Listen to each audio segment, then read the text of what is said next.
Today's episodes are all about how easily broken things can be, from our minds to our society to... Whoops. Crud. Anyway, let's get to it, shall we? And I hope you guys really like that joke, because you have no idea how long it took me to set this up.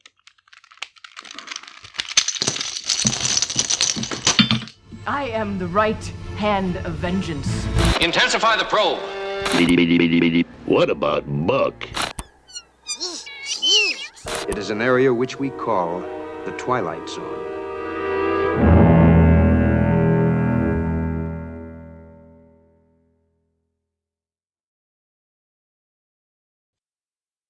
Our first episode takes place entirely at a bus stop during the small hours of the morning. Millicent Barnes waits patiently for a bus that was supposed to arrive an hour earlier, but due to the storm, it's been delayed. She goes to the attendant and politely asks for any updates, only to be rebuffed for asking too many times, even though, as far as Millie can remember, she's never asked before. Must have been her sister, Marion. While arguing with the attendant, she notices a bag identical to her own in the checked luggage area, and then goes back to the bench. Unable to sit still, she goes back to the attendant and points out the bag. Only this time, when she motions back to her own bag, which was sitting by the bench only a moment earlier, it is gone. The attendant assures her the checked bag is her bag, and begs her to let him get back to his magazine. She eventually leaves him alone, sits back down, and then sees a sign from on high. She goes into the bathroom and sees the cleaning lady, who is perplexed to see her. She starts talking about how Millie has been in there before, but Millie interrupts her to say she's never been to the bathroom in her entire life. Me? I've never been in here before. Millie then starts arguing about how everything is fine and she is perfectly sane. If there's nothing wrong with me, maybe there's something wrong with the universe. Before she turns to leave and catches her doppelganger in the bathroom mirror. She goes back to the bench, where her other self is gone but her bag has reappeared, and then goes to harass the attendant again. When he gives her an exasperated look, she then decides to wake up some old people and ask them if they've seen anything. You know, while they were asleep. Later, another patron comes in from the rain, sits right next to her, and makes some small talk. When she doesn't immediately engage in conversation, he asks her if she's ill. I mean, only a sick person wouldn't want to talk to a complete stranger who gets in their personal space, am I right? Millie lays into the guy that she's experiencing weird things and has probably lost her mind. The guy, Paul, rather than taking a hint and finding another seat in the mostly empty bus station, offers to help, asking her to tell him everything. At which point Millie sums up the episode thus far. Paul concludes it must all be the result of delusions, which Millie takes comfort in. Yes, that's what it must be. Delusions. Some sort of delusions. Paul pulls back slightly, but continues to believe her and offer increasingly implausible explanations for what could be happening. Then the bus finally arrives, and he offers to take her bag as they walk out. Now look, see all those empty benches he could have taken? For a guy who just came in from the rain, he's awfully thirsty. After the bus driver takes her bag, Millie looks in the bus window and once again sees herself. She freaks out and runs back inside, Paul hot on her heels. After the commercial break, she's asleep on a bench, and Paul tells the bus driver to go ahead without them. And nobody ever mentions her bag after this, which is on its way to Syracuse right now. After revealing that the next bus won't be there for several hours, the attendant goes to shut off some lights, reciting the same mantra I say to my wife. When not in use, turn off the juice. That's what I always say. Later, Millie wakes up and starts talking about the multiverse converging. Paul says he doesn't like multiverse stories, but she insists that it's the only possible explanation for what she's experiencing. Finally, Paul realizes Millie might be insane, so he makes up a story about calling a friend who can give them a ride, and then goes to use the phone to actually call the authorities. Who you gonna call? The police! Meanwhile, Millie goes back into the bathroom to find herself. When she fails, Paul escorts her outside, just in time for the police to do what they do best, aggressively manhandle an unsuspecting citizen. Paul then goes back inside, feeling conflicted, and talks with the attendant about how the multiverse is dumb. He plans to take a nap, but then his own bag vanishes before his eyes, and he sees his own doppelganger running away. Paul gives chase, and that's where the episode ends. I appreciate the atmosphere of this episode, and the idea that our minds can be broken by the slightest changes to our reality, but it kind of feels like Rod Serling was making it up as he went along, that he didn't have an ending in mind. It plays out almost exactly like the kind of story I would have written when I was a teenager trying to imitate the Twilight Zone, and I mean that both positively and negatively. The script needed another pass or two, is what I'm saying. Cope is for women, the formula that eases the pain and, with a gentle relaxer, eases the tension behind it. Something weird passes overhead a residential neighborhood that looks like something out of a Norman Rockwell painting. Then, the power, the phone lines, and even car engines suddenly stop working. One guy, Pete Van Horn, decides to go to a nearby street to check there, the camera lingering on the hammer at his side as though he were a serial killer. Maybe I'm reading way too much into it, and it really is just a minor plot device that pays off near the end of the episode, but I can't help but think of Maslow's hammer, usually paraphrased as, when all you have is a hammer, everything looks like a nail.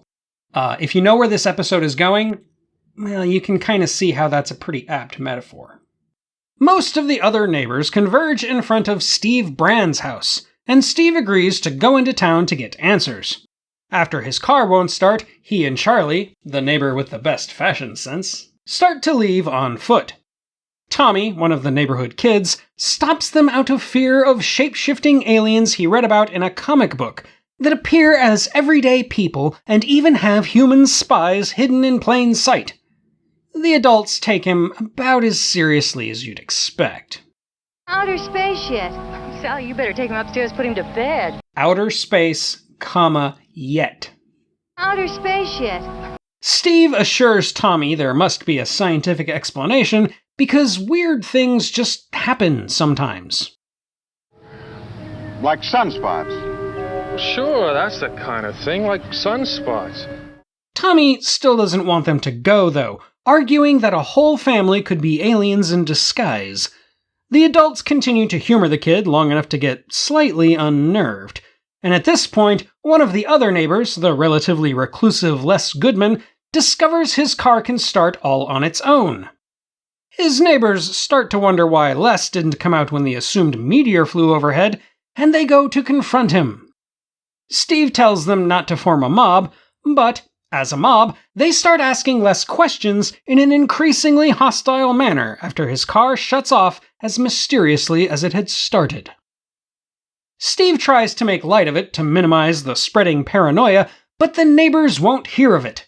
Instead, they press Les for more, accusing him of standing out in his yard in the middle of the night, looking up at the sky.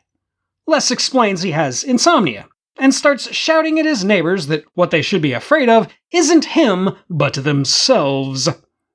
My dude, calm down, we're only halfway through the episode. It's a bit early to be spitting the thesis like that. As night falls, Les and his family continue to be watched by the entire neighborhood, with their next-door neighbor, Charlie, being especially McCarthyist about it. Steve continues to try being a peacemaker, agreeing with Les and his wife that the neighborhood has become infected with madness. Then they turn on Steve, accusing him of doing weird things with his ham radio in his basement. At this point, Steve finally loses his cool, which helps about as much as a YouTube apology.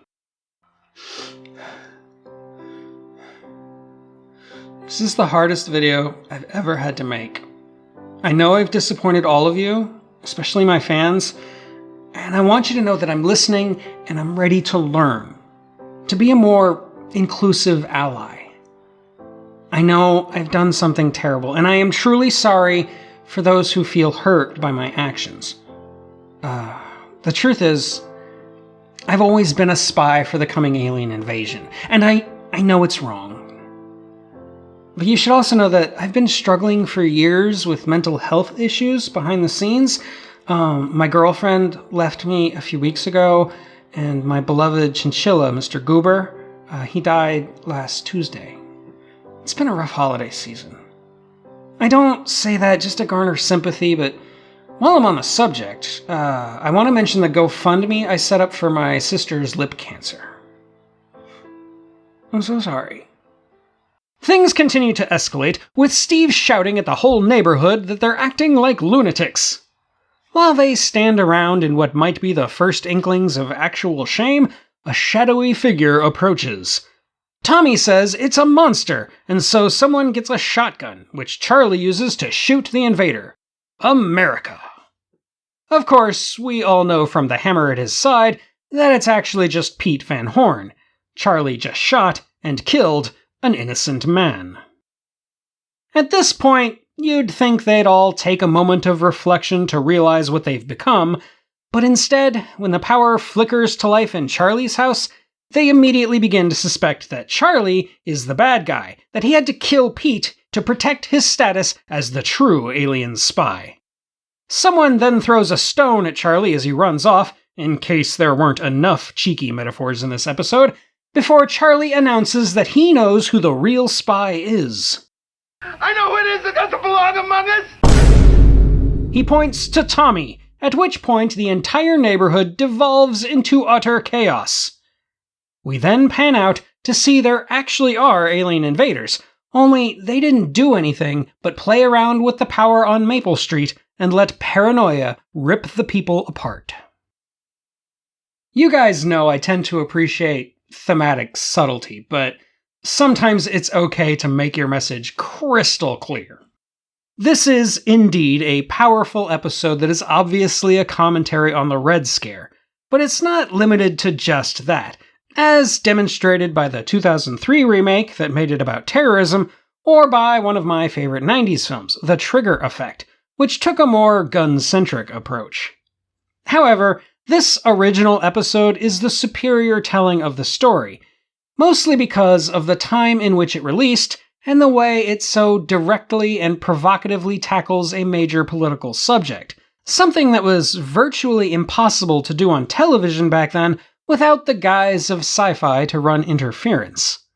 They also filled the episode with some great character actors, including Claude Akins, Jack Weston, and Barry Atwater, who managed to humanize some borderline cartoonish archetypes and help sell the paranoia that unfolds at a ridiculously breakneck pace.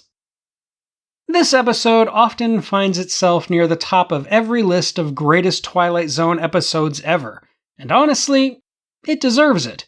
If I were to list off half a dozen mandatory episodes, you'd better believe this would be on it.